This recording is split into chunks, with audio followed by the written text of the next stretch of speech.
Muito bom a gente retornar. Todos bem? Ju, que maravilha, suas filhas, parabéns. Tão lindas, tão grandes, né? Cresceram bastante. E o seu menino? Ah, mas está bem. Que bom revê-la, gente, muito bom rever. Que legal, né? A igreja está cheia de pequeninos, né? A igreja não tinha, eu lembro quando eu saí daqui, não tinha. Né? Alguns ainda estavam ainda para parir, outros já tinham parido, mas ainda não tinha vindo definitivo. E a igreja nem pequenininhos tinha, né? E hoje a igreja está lotada, que bênção, irmãos. A igreja lá que eu frequento também, quando eu cheguei lá, quase não tinha pequeninos. E hoje nós já temos 4, de uma irmã só.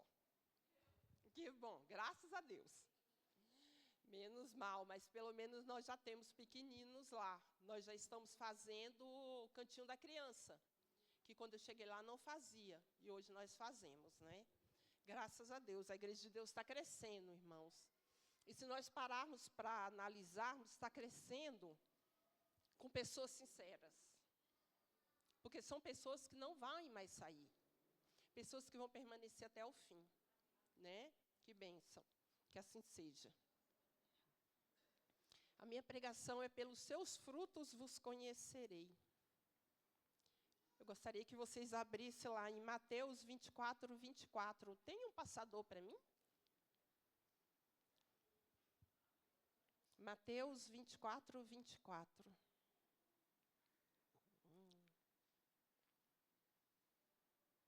Ficou bem clarinho ali, deixa eu abrir aqui a minha Bíblia.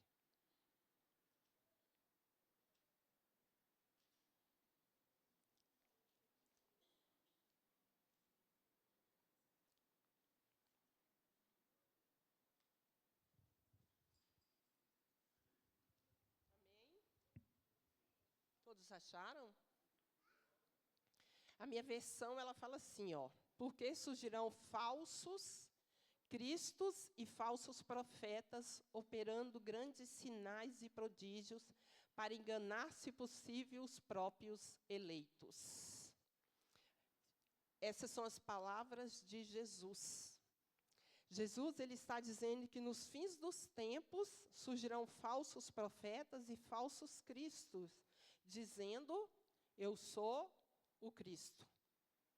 Vou mostrar para vocês alguns personagens. Obrigada, Ellen. Tá ligado aqui, meninos? Tá, né? Ah, tá. Vamos lá.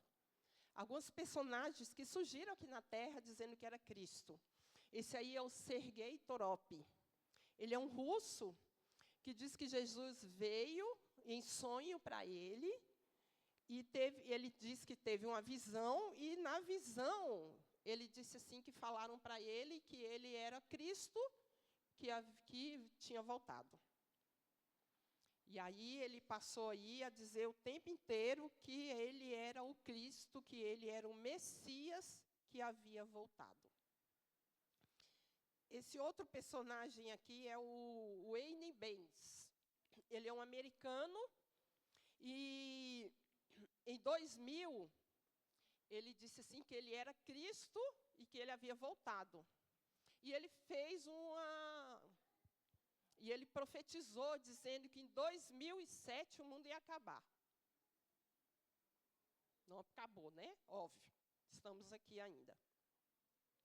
Esse daqui é o Shiju Matsumoto, do Japão. Ele não vive mais, porque ele foi acusado de ter colocado uma bomba no metrô de Tóquio. E aí ele foi julgado, condenado e foi morto. Foi condenado à morte e foi morto. Ele também dizia que era o Cristo que voltou. Tem um aqui também no Brasil chamado Álvaro Tais, que é muito conhecido por alguns. É o Henri Cristo. Ele disse assim que ele é o Cristo que voltou. E aí, irmãos, ele foi preso e ele foi expulso de vários países. Argentina, América do Norte, América do Sul, lá, os Estados Unidos e muitos outros. porque ele só arrumava confusão. O nosso Cristo arruma confusão? Pelo que eu saiba, não é? Em todo lugar que ele passou, João, ele arrumou confusão. O nosso Cristo é um Deus confuso? Ele arruma confusão? Mas eu te pergunto, isso daí engana alguém? Engana, né? Olha aí os seguidores deles. Engana, né? Esse tipo de profeta engana alguém, mas não todos, não é? Nem todos. Mas quando Cristo, ele disse assim que enganariam, se possível, os próprios eleitos, ele estava falando desse tipo de profeta? Ele estava falando disso daí? Lógico que não, irmãos, isso é muito profundo, isso é muito mais profundo do que pessoas que dizem que Cristo voltou. Mas vai ter um ser que ele vai dizer que é Cristo, um ser poderoso. Quem é? Satanás. Ele vai personificar Cristo e ele vai fazer as mesmas coisas que Cristo. Ele vai falar manso, calmo, tranquilo. Ele vai pregar do mesmo jeito que Cristo pregou. Ele vai fazer milagres do mesmo jeito que Cristo fez. E ele vai enganar, irmãos, se possível, os próprios eleitos. E agora? Como é que eu vou saber que realmente não é Cristo? Como é que eu vou saber disso? Eu tenho que estar ligado na palavra de Deus. Ah, mas a palavra de Deus me fala. Ela me fala que quando Cristo vier, ele vai ficar nos ares. Então, se esse Cristo pisar na terra, então ele não é Cristo. Ó. E ele fala também que Cristo vai ser visto por todos ao mesmo tempo. Então, se eu estiver aqui no Brasil e lá no Japão tiver um irmão nosso, ele também vai ver. Satanás, ele não pode fazer isso, porque ele não é onipresente. Então, ele não pode fazer isso. Pronto. Já sei que não é Cristo. Problema resolvido. Certo? Será que o problema está resolvido mesmo? Será que é dessa forma que nós temos que saber quem são os falsos cristos? Os falsos profetas? Vamos lá, irmãos, pense comigo. Nós estamos assistindo um filme, ou nós estamos no computador vendo algum programinha qualquer, algum conteúdo lá qualquer, conteúdo inútil. E nós sabemos que aquele filme que nós estamos assistindo é diabólico. Nós sabemos que aquele conteúdo que nós estamos vendo ali na internet é inútil e não nos serve para nada.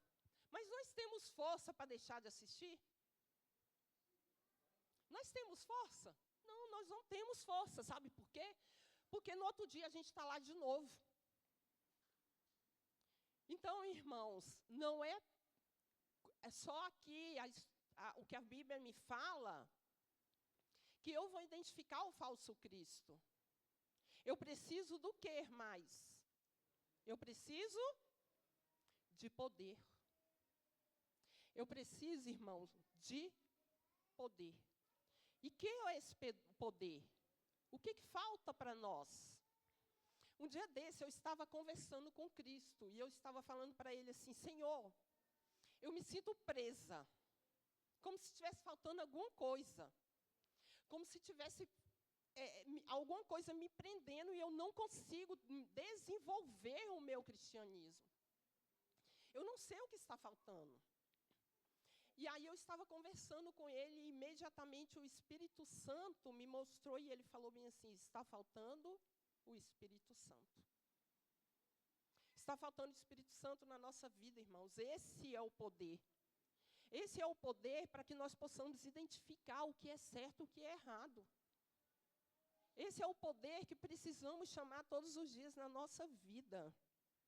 Sem esse poder, irmãos, não tem como identificar. Temos que estar atentos, porque não é só conhecimento que precisamos, nós precisamos de poder. E esse poder só pode ser liberado de uma forma, através da convivência diária com Cristo. Porque tudo, irmãos, que conquistarmos aqui, tudo vai ficar aqui. O seu carro, sua casa, tudo vai ficar aqui. A única coisa que nós vamos levar é o nosso caráter. E olha que eu vou ler aqui, porque lá eu não tô enxergando. E olha aí, ó. Muitos estão enganando a si mesmos por pensar que o caráter será transformado na vinda de Cristo. Mas não haverá conversão de coração em seu aparecimento. Temos que nos arrepender de nossos defeitos de caráter. Aqui e pela graça de Cristo precisamos vencê-los enquanto dura a graça.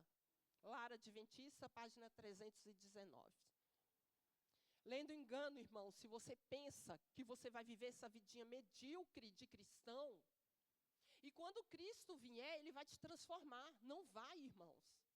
Nós temos que mudar o nosso caráter agora. Nós temos que ser cristão verdadeiro agora. Porque quando Cristo vier, nós vamos ficar. Eu falo nós vamos porque eu me incluo nisso. Eu preciso mudar a minha vida. Eu preciso me transformar. Eu preciso ser um cristão verdadeiro. Porque se eu não for, eu vou ficar. Eu vou morrer. E o nosso caráter precisa ser mudado, precisa ser moldado. E olha aí o que fala aqui no final, ó. Enquanto durar a graça. A graça vai acabar?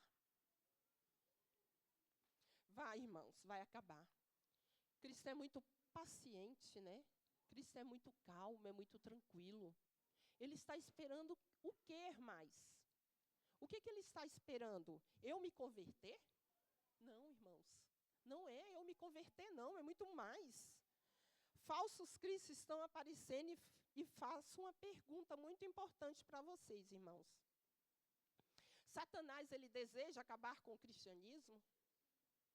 Vocês acham que Satanás, ele deseja acabar com o cristianismo?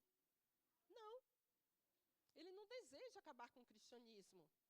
Porque quando ele vier dizer que é Cristo, quem que vai receber? E para receber, precisa do cristianismo. E precisa também de falsos cristãos. Precisa, irmãos. Porque ninguém vai receber se ele acabar com o cristianismo. Ele não quer acabar com o cristianismo, mas ele quer corromper o cristianismo. Ele quer corromper, irmãos. Ele quer colocar coisas dentro da igreja. Ele quer colocar coisas na sua vida que você pensa que veio de Cristo e não veio. Lá em 2 Coríntios 13, 5, vamos abrir a palavra de Deus aí, vamos ver o que o apóstolo Paulo falou lá. 2 Coríntios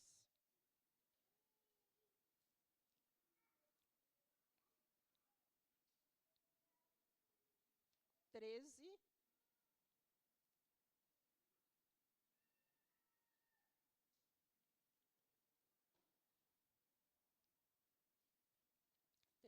5.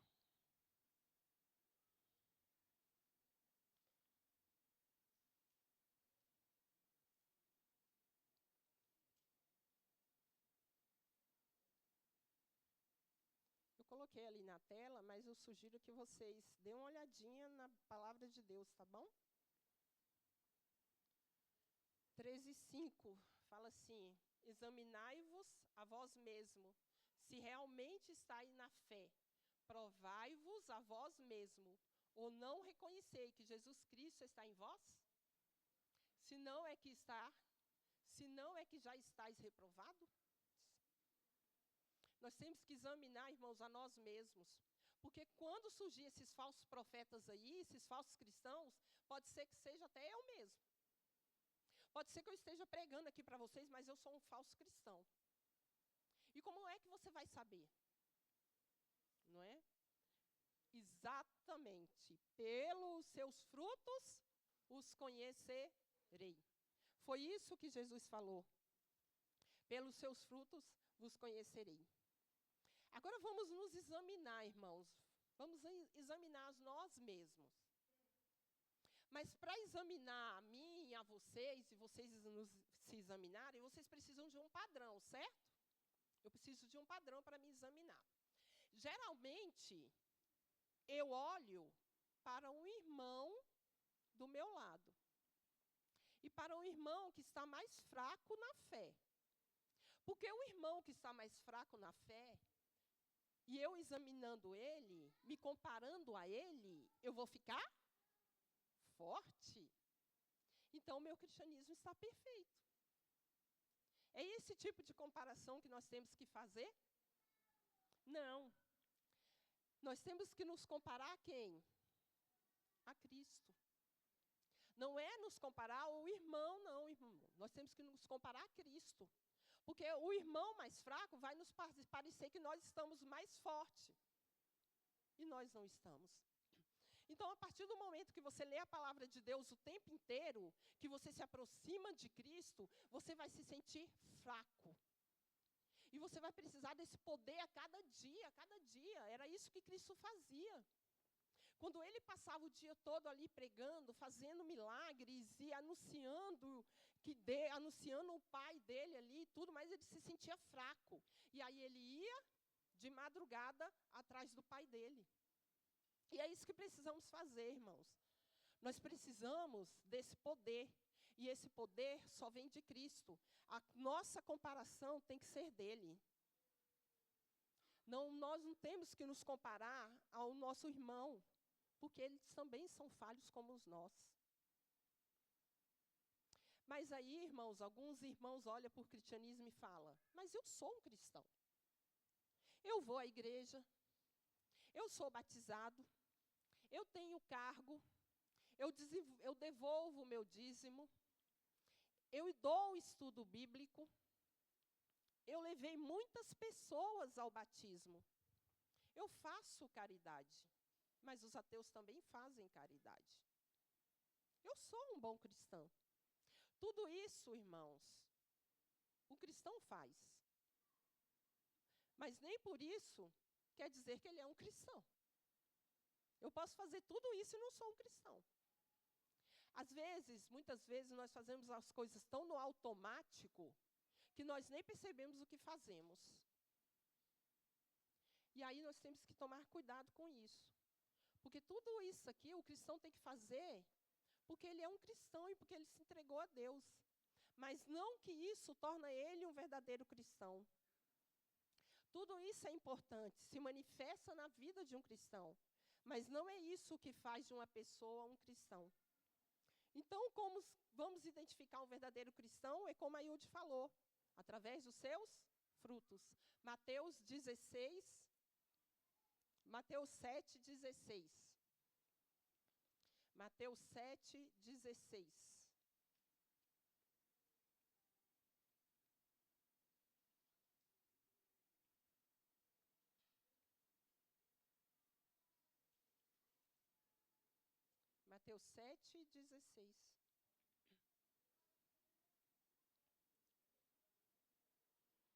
Vamos pegar só o primeiro parágrafozinho aí. Pelos seus frutos os conhecerei. Foi Cristo que falou isso, não foi? Ele estava falando dos falsos profetas aqui. Que é através dos frutos que nós vamos conhecer quem é cristão e quem não é. Não é? Mas, irmãos, que frutos são esses? Eu não prego. Eu não vou à igreja. Eu não devolvo dízimo. Eu não trago pessoas ao batismo. Eu não faço obras de caridade. Será que é o modo de eu me vestir? É o modo de eu falar? É o modo de eu pensar? É o modo de eu agir? É o modo de eu tratar as pessoas? Que fruto é esse que Cristo estava falando? Se tudo isso nós fazemos, eu faço, eu sei que vocês também fazem. Mas que fruto é esse, então, que não me identifica como um verdadeiro cristão? Eu não entendo. Mas aí Cristo ele respondeu, irmãos. Vamos abrir lá em Gálatas 5:22 e 23. Gálatas 5:22 e 23. Cristo ele foi muito mais profundo quando disse que pelos frutos vos conhecerei. Muito mais profundo do que nós imaginamos. Gálatas 5:22 e 23.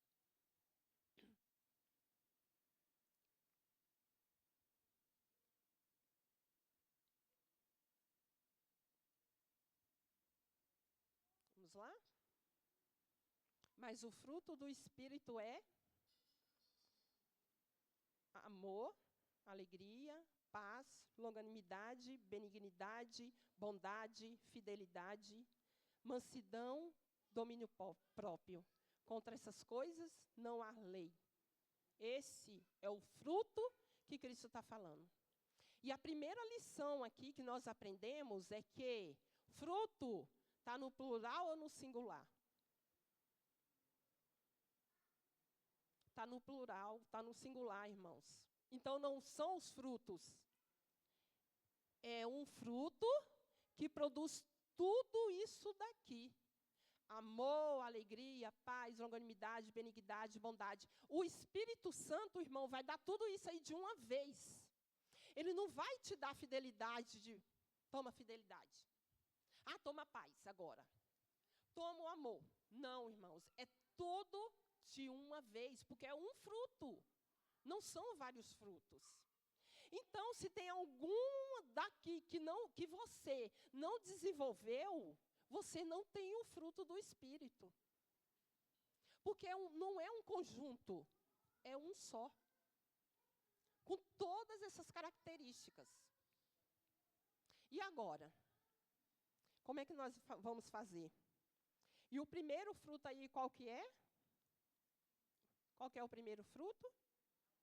O amor. O amor, irmãos, é a base de tudo. Foi o amor escrito com sangue lá na cruz que nos trouxe até aqui. Foi o amor que Cristo derramou por nós, porque nós não merecemos. Nós não merecemos nada, irmãos, nada, porque nós somos falhos. Às vezes, nós passamos mais tempo no celular do que com a palavra de Deus. Nós passamos mais tempo com as coisas do mundo do que tempo com a palavra de Deus. Quanto tempo nós passamos falando de Deus e ouvindo dele? Acho que nem 5 minutos, não é?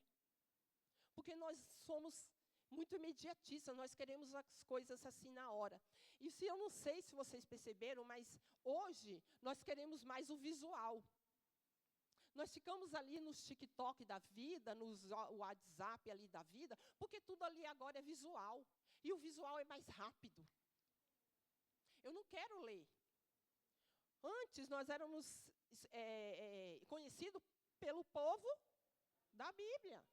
Hoje, nem nos conhece. Nem nos conhece, irmãos. Porque nós somos preguiçosos. Nós não queremos ler, porque o visual é mais rápido, melhor. E aí, irmãos, nós esquecemos de amar. Mas nós amamos? Claro que eu amo. Eu amo meus irmãos, eu amo meus filhos. Eu amo meu pai, minha mãe. Eu amo minha esposa, meu esposo. Eu amo. Eu amo a minha avó, o meu avô. Eu amo o meu amigo, que é tão bom para mim. Será que esse tipo de amor que Deus está falando? Não, irmãos. Ele está falando amar os seus inimigos. Você ama seu inimigo? Amar pai, mãe, sobrinho, filho, é fácil, facinho, porque eles te dão amor também, e é muito fácil. Agora, você amar o seu inimigo, é muito difícil, irmãos. Você amar aquele que bate na sua cara, é muito difícil. Você dizer que perdoa uma pessoa quando ela te fez mal e continuar amando ela, é muito difícil. É desse amor, irmãos, que aqui, ó, o fruto do Espírito está falando. Tem uma personagem aqui na Bíblia que ele amou muito mais do que a ele próprio. Quem é? Não é Jesus. É óbvio que é Jesus também, mas tem um outro. Moisés. Moisés, ele passou 40 anos no deserto aprendendo a ser manso. A palavra de Deus fala que ele era o homem mais manso que houve nessa terra. Ele passou 40 anos. Mas antes disso, Moisés era manso? Não. Mas ele era manso, irmãos. Ele se tornou tão manso a ponto de dizer a Deus: risca meu nome do livro da vida. Por conta de quê, irmãos? Vocês lembram? Por conta do povo que ele estava conduzindo. Deus deu uma tarefa para ele, não foi? Tira o povo daí do Egito e conduz aqui por esse deserto, que eles vão para a terra prometida. E assim Moisés fez. Mas, irmãos, aquele povo era de dura servir. Aquele povo blasfemava, aquele povo xingava, aquele povo reclamava. Era terrível. Quantas vezes aquele povo quis matar Moisés? Quantas vezes aquele povo quis apedrejar Moisés? Quantas vezes Moisés deve ter ouvido palavrões terríveis, fofocas a respeito dele? E agora, irmãos, Deus chega para Moisés e fala: Moisés, sai da minha frente. Eu vou fulminar esse povo todinho. Vou acabar com esse povo e vou fazer de você uma grande nação. Se fosse você, o que você faria? Hoje, com o seu temperamento. Hoje, com o seu temperamento. Eu falava assim: mata. Pode matar, Senhor. Mata tudo. Não, não mata não. Queima. Não, Senhor, torra. Torra para não ficar nada, nem cinza. Irmãos, com esse temperamento de hoje eu faria isso. Mas Moisés, ele passou 40 anos. E aí, sabe o que Moisés falou? Não, Senhor, não faz isso não. Como é que vai ficar teu nome? Como é que esse povo que saiu do Egito, que viu tantas maravilhas, os povos que conheceu, que está conhecendo o Senhor através desse povo, o que eles vão dizer? Não, Senhor, não faça isso não. Risca o meu nome do livro da vida. O que Moisés estava falando? Que se tu for matar o povo, tu me mata também? Foi isso que ele estava falando? Moisés intercedeu aqui pelo povo, não intercedeu? E o intercessor é aquele que morre com o povo, ou é aquele que morre no lugar do povo? É aquele que morre no lugar do povo, não é isso? Então, o que Moisés estava falando? Senhor, pega a minha paciência que eu tenho, a minha mansidão, o meu domínio próprio, o meu amor, a minha fidelidade, e coloca no povo, me mata e tira o meu nome do livro da vida. Você acha que isso é amor? Isso é amor, irmãos. Isso é amor. Esse amor grandioso aqui, que é o fruto do Espírito com o qual nós temos que ter. É aquele amor, irmãos, quando uma pessoa bate em você, você perdoa, só que você não fica o tempo todo remoendo aquilo. Esse é o amor verdadeiro. Olha o que Moisés ensinou para nós. Oi, desculpa.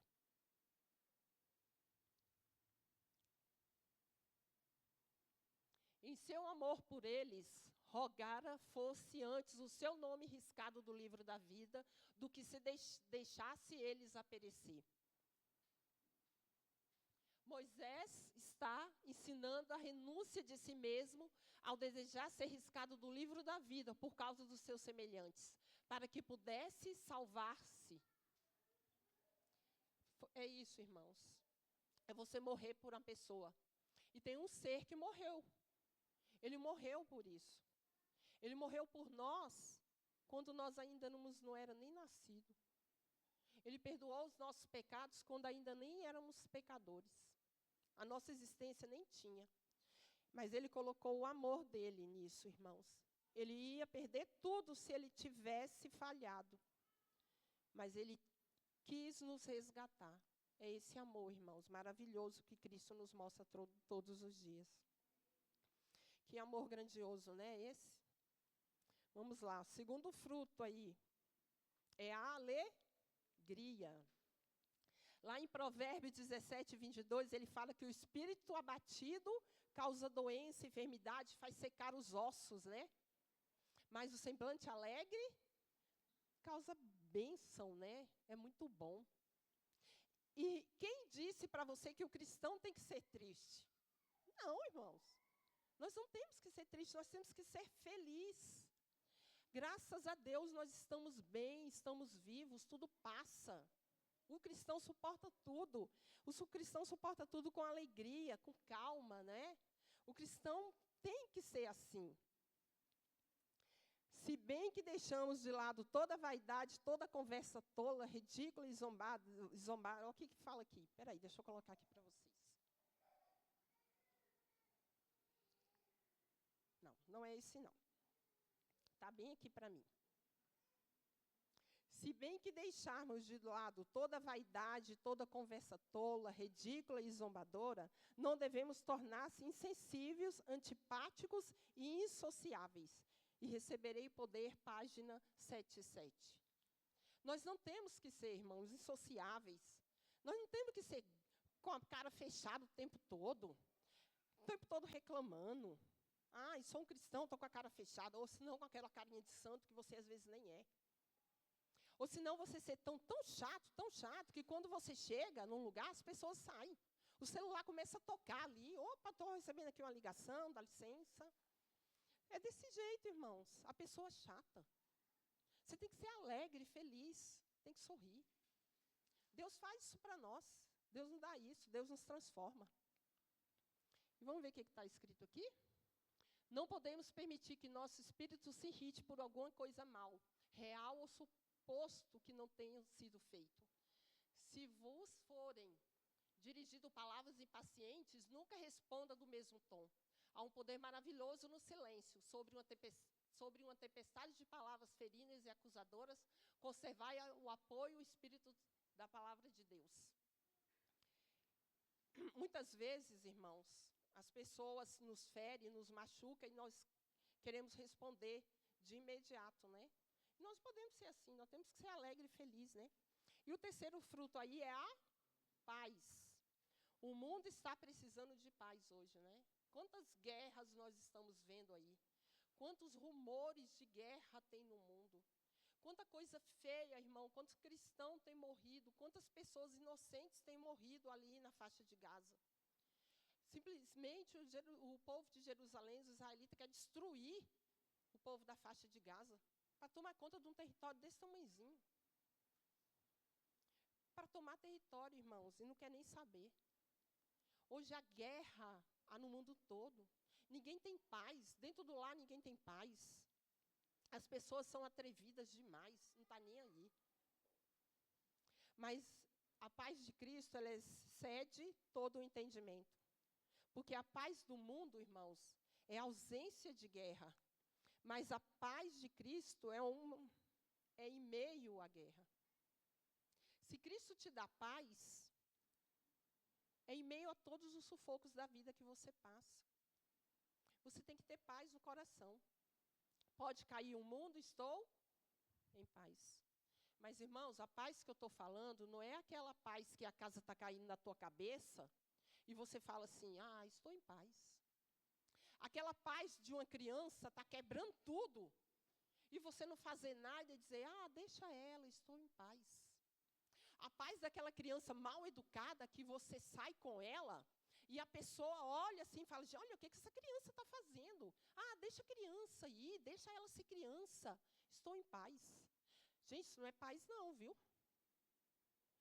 Aquela torneira que precisa ser consertada, aquele piso ali que precisa ser consertado, tudo ali, aquilo ali você tem que consertar, não tem que deixar a casa cair não, porque aquilo ali não é paz não, aquilo ali é preguiça. E se você não corrigir seu filho, se a criança for mal educada e você não corrigir, aquilo ali que você está fazendo não é paz não, gente. Você está criando uma pessoa mal educada. Estou em paz, deixa ela fazer o que quer. Deixa o quê? Uma criança tem que ter limite. Eu estou falando a paz, irmãos, é isso. A paz de que acontecer alguma coisa com você, ou com um irmão seu, ou com um filho, ou com um pai, uma mãe, ou com qualquer pessoa que você ama, que está no hospital enfermo, e você tem a preocupação, mas você tem a paz dentro de você, que tudo vai ser resolvido. Que Cristo vai te dar a paz ali que você precisa. De um jeito ou de outro, você sabe que Cristo vai resolver. É uma paz, irmãos, é uma tranquilidade. Vai se resolver, vai dar tudo certo. Lá no meu trabalho, as pessoas falam que eu sou muito positiva. O Pérez que está ali, ele sabe que eu estou falando certo. Eles falam que eu sou muito positiva. Eles falam, Cláudia, tudo para você vai dar certo, vai dar certo, vai dar certo. Eu falei, mas vai. Ontem, eu ia para o trabalho e meu carro quebrou lá no eixo monumental. Simplesmente parou. As luzinhas tudo começaram a piscar. E eu, meu Deus, o que foi isso? Desliguei o carro, tentei ligar de novo, não pegou. Aí eu acionei ali o meu guincho, que é o Périx. Périx, me ajuda. E aí, deu tudo certo, irmão. Deu tudo certo. Eu estava no eixo monumental 7h30. Aí eu saí de lá 10 horas. Mas está tudo certo. Eu estava em paz, irmãos. Nenhum momento eu entrei em pânico. Nenhum momento, sabe por quê? Porque eu sabia que Deus ia me ajudar. Porque eu tinha contato que se uma pessoa não me ajudasse, outra ia me ajudar, outra ia me ajudar. Eu sabia que eu iria. Eu sabia que o socorro vinha de algum lugar. E eu fiquei em paz. Eu tive que esperar ali, pacientemente. Do que adianta eu me descabelar, eu gritar, eu xingar? Não. E olha que eu vou falar uma coisa para você. No eixo monumental é carro pra caramba. O que eu ouvi de palavrão. Ah, sai daí, está atrapalhando o trânsito e tal, beleza. Como que eu saí, né? Não tem como. Mas está tudo bem. E aí, irmão, essa paz.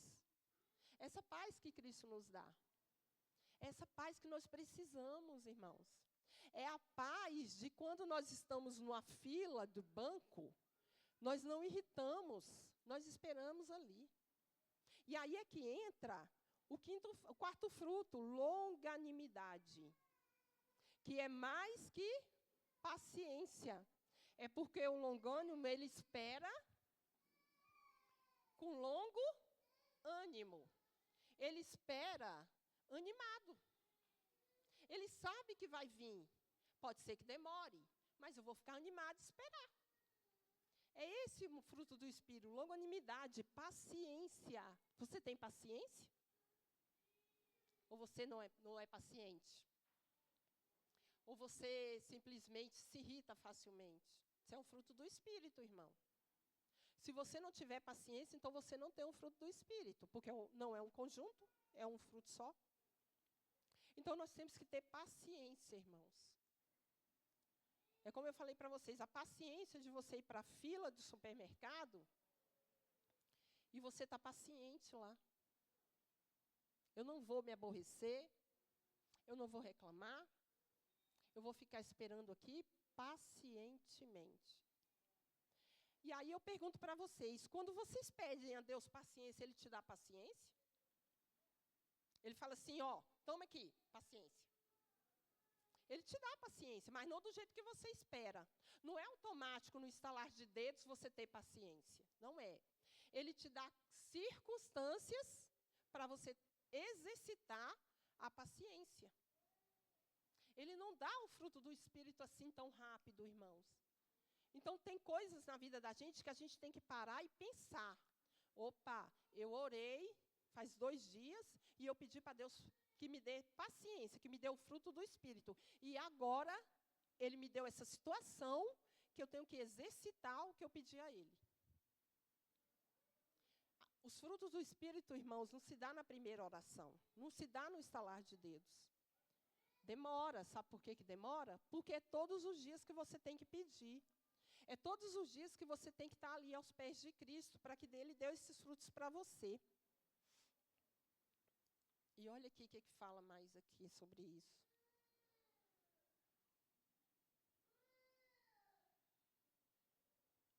Muita bondade e paciência farão do lar um paraíso e atrairá os santos anjos para o círculo da família. Mas eles fugirão da casa onde há palavras desagradáveis, rixas e atritos, ausência de bondade, queixumes e iras. Expulsarão Jesus do lar. Sabe o que está falando aqui, irmãos? Que muitas vezes o cristão é cristão aqui dentro da igreja. Mas lá dentro do lar dele, ele é um demônio. Ele é terrível, a ponto de um cônjuge querer simplesmente separar dele ou dela, os filhos querem ir embora. Nós temos que exercitar dentro do lar a paciência, irmãos. Sabe onde que eu vou conhecer você? Dentro do seu lar. É a pessoa que convive com você que sabe quem você é. Conta uma história que uma menininha, ele chegou para o pai e falou para o pai assim, pai, eu quero morar dentro da igreja. Vamos fazer as nossas malas e vamos lá para dentro da igreja, morar lá? E o pai achou isso lindo. Nossa, que lindo. Minha filha querendo morar dentro da igreja. Vamos sim, filha. Mas por que você quer morar dentro da igreja? Aí ela, porque eu quero aquele pai de lá da igreja. Porque o pai que está aqui não é bom. E eu quero o pai que está dentro da igreja. Então, se na igreja você é um pai bom, então eu quero morar lá. Irmãos, pessoas que têm duas caras é terríveis. Quem me conhece é o Guilherme, que mora lá comigo. É ele que vai dizer para você quem eu sou. Será que a Cláudia realmente é aquilo que ela está dizendo? É ele que vai dizer. É Cristo que me conhece, irmãos, não é vocês. É Ele que me conhece profundamente. Não adianta eu dizer, ó Senhor, aquela pessoa ali é isso, isso, isso e isso. Não adianta. É Cristo que me conhece. Vocês lembram de Samuel, quando ele foi ungir Davi? Que ele pediu para Jessé trazer os filhos dele, que o primeiro entrou lindo ali, maravilhoso, né? E aí Davi falou bem assim, é esse daí que vai ser o rei. E o que Deus falou? Não. Você vê a aparência, mas eu vejo o coração. Você pode estar vendo a aparência aqui, a Cláudia aqui pregando e tal, mas Deus vê o meu coração, Ele sonda o meu coração. Ele sabe quem eu sou, irmãos. Ele sabe. Não adianta você fingir. Então, irmãos, olha aí o que fala. Isso é muito importante, viu? Principalmente para quem tem criança pequitinha aí, viu, irmãos? O nosso lar, ele tem que ser um pedacinho do céu. Tá? Se eu não me engano, Pais Preparados, Filhos Vencedores. Eu não sei se tem mais ainda esse livro. Foi esse livro que eu li quando os meus filhos eram pequenininhos. Tá? E é muito bom eles. Vocês que têm pequenininhos aí, lê, para que vocês possam educar os filhos de vocês, para que vocês possam preparar-se para educá-los. E aí, ó, o que fala? Ó, farão de lá um paraíso, atraídos santos anjos para o círculo da família. Mas eles fugirão da casa onde há palavras desagradáveis, rixas e atritos, ausência de bondade, queixumes, e aí ira expulsam Jesus do lar. A ira expulsa, irmãos, expulsa os anjos, expulsa todo mundo. E se Jesus sair do seu lar, o que será de você? Se Deus é a base de tudo, se Deus tem que estar no meu lar, se Ele é o nosso alicerce, se Ele sair do nosso lar, o que será de nós? Nós temos que ter, irmãos, discernimento para isso.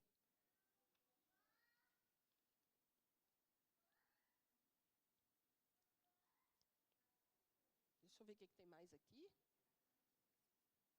Olha aí, ó. Eu vou falar agora sobre mansidão, que é mais um dos frutos do Espírito, né? Mansidão. Irmãos, nós temos que exercer a nossa mansidão. Você é manso? Moisés era, né, o homem mais manso. A menos que manifesteis mansidão, bondade e cortesia no lar, vossa religião será vã. Se houvesse mais genuína religião doméstica, mais poder haveria na igreja. Irmãos, se não somos pacientes, se não somos mansos, principalmente nós que somos líderes, isso vai afetar a igreja. A igreja vai cair. A igreja vai se tornar morna. Por conta de líderes que não têm o fruto do Espírito. Eu lembro que uma vez, quando essa igreja aqui, ela já estava bem ativa e tudo mais, teve um tempo que ela caiu.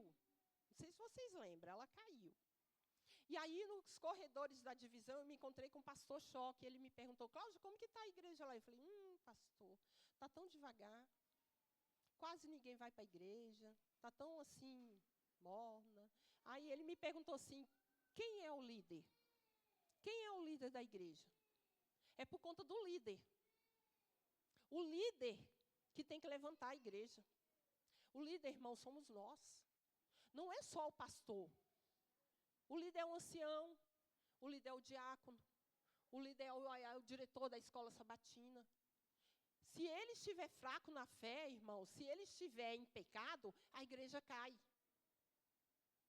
Isso que está falando aqui não sou eu, não. É aí, ó, lá, Adventista, página 319. A igreja cai, irmãos. Nós precisamos ter o fruto do Espírito. Nós precisamos, irmãos, exercitar o fruto do Espírito na nossa vida. Há remédio para a alma enferma de pecado. Esse remédio está em Jesus, precioso Salvador. Sua graça é suficiente para o mais fraco dos seres. Nós temos que nos fortalecer, irmãos, todos os dias, para que nós possamos, né, ter Cristo na nossa vida. Benignidade e bondade. Será que sou uma pessoa bondosa, compassiva, cortês, educada, especialmente dentro da nossa família? Quando uma pessoa da sua família faz um favor para você, você agradece? Pede obrigada, por favor? A gente tem que exercitar esse tipo de bondade, irmãos, dentro do nosso lar. Porque senão, de outra forma, não vamos fazê-lo. Muitas vezes nós tratamos as pessoas de lá de fora com todo carinho, não é? E dentro do nosso lar a gente trata a pessoa com 5 pedras. Não está nem aí. E aí, muitas vezes, as pessoas falam, poxa, essa pessoa é tão boa. Aí os parentes vêm e falam, que boa o quê? Boa para você. Mas vai lá ver para você na família dele o que é. Gente, isso é o fruto do Espírito. Nós temos que exercitar a bondade dentro do nosso lar. Nós temos que exercitar, porque difícil vai ficar. Diz-vos Satanás que não é possível desfrutar plena e abundante salvação. Não acrediteis. Vi que é privilégio de todo cristão fluir as profundas atuações do Espírito de Deus. Satanás, ele quer nos tirar, irmãos, ele quer nos eliminar. Ele quer falar que não adianta, que Deus não vai fazer por nós o que realmente precisamos. Isso é mentira. Deus vai nos dar, irmão, força no final dos tempos. Mas para isso nós precisamos correr atrás. Qual é os outros frutos aí? Fidelidade ou fé. Primeiramente a Deus, depois aos outros. Porque se você tiver fé, e se você for fiel a Deus, você vai ser fiel a todo mundo. Se você não é fiel a Deus, irmãos, não tem como você ser fiel a alguém. Não tem como. Se você faz as coisas de Deus tudo assim, ó, como é que você vai ser fiel a uma pessoa? O que Cristo falou? Se você não ama ao seu irmão que vê, vai amar a mim que não me vê? Se você não é fiel a Deus, você não é fiel a ninguém, irmãos. Se você não é fiel no seu dízimo e nas suas ofertas, você não vai ser fiel nunca. Se você rouba a Deus, você vai roubar uma pessoa. E olha só, irmãos, a fidelidade a Deus, o dízimos e as ofertas, vocês que são casados, é individual, viu? Se o seu esposo se trabalha e você que trabalha, você tem que dizimar. É o esposo e a esposa. A fidelidade é separada aí, viu? Não é junta, não. É separada. Os dois têm que dizimar. Essa é a fidelidade. Porque o esposo, ele não vai te dar a fidelidade dele. Você tem que ser fiel. E a esposa não vai te dar a fidelidade dela. Você tem que ser fiel. Então é separado. Não queira, irmãos, pegar ali a rabeira ali da fidelidade de ninguém, não. Porque é só dela. Você tem que construir a sua. De outro modo, irmãos, não tem como. E como que está a sua fidelidade para Deus? Está bem? Você é fiel mesmo? Último fruto do Espírito, domínio próprio, ou intemperança, ou autocontrole. Você tem autocontrole? Você tem domínio próprio? Será que tenho autocontrole ou será que sou movida pelos meus sentimentos? Será que realmente eu me controlo?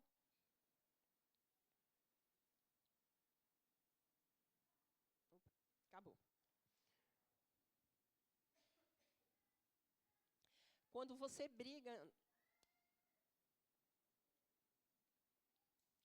briga com um colega de trabalho e ele fala palavras para vocês horríveis, você revida?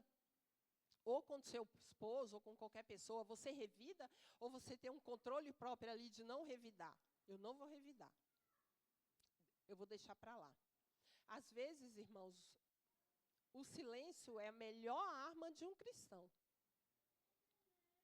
Então, nós precisamos ter o domínio próprio. Quando Cristo morreu na cruz e quando Estevão foi apedrejado, eles quis revidar? Não.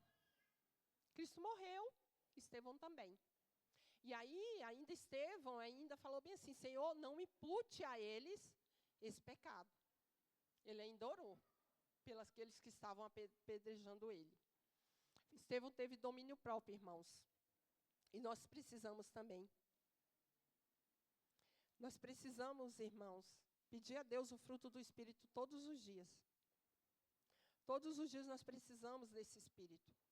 Porque, do contrário, irmãos, nós não vamos ver a alva. Nós vamos morrer nessa terra. E isso só através do poder do Espírito Santo, da atuação do Espírito Santo na nossa vida, é que podemos chegar onde vamos chegar, lá no céu. Aonde realmente, irmãos, temos que estar. Que possamos, todos os dias, irmãos, pedir para Deus o fruto do Espírito na nossa vida. Para que nós possamos ter o poder de identificar o que é certo e o que é errado. Né? Que Deus nos abençoe. Vamos levantar aí, entoar o hino de número 146. Eu não sou mais eu. 146.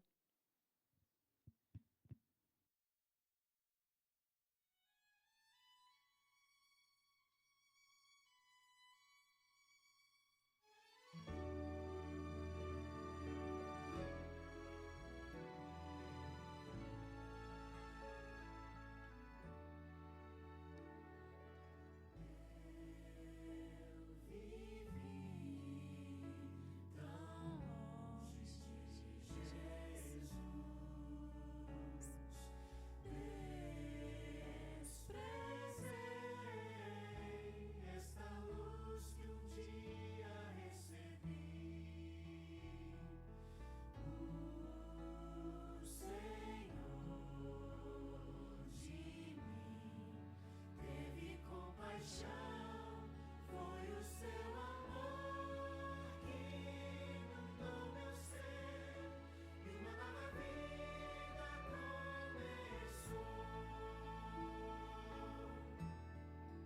grandioso Pai, soberano Deus eterno.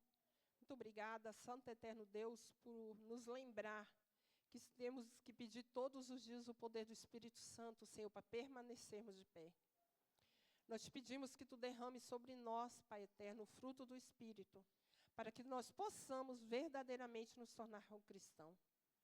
Para que nós possamos, Senhor, ter poder para trazer pessoas aos teus pés e essa igreja se encher de pessoas sinceras e pessoas que querem servir a ti, Senhor, em espírito e em verdade. Esteja com todos que estão aqui, Pai eterno, nos leve agora para os nossos lares. Esteja conosco, Senhor, todo sábado, que seja conforme o teu querer, a tua vontade, em Jesus Cristo. Amém.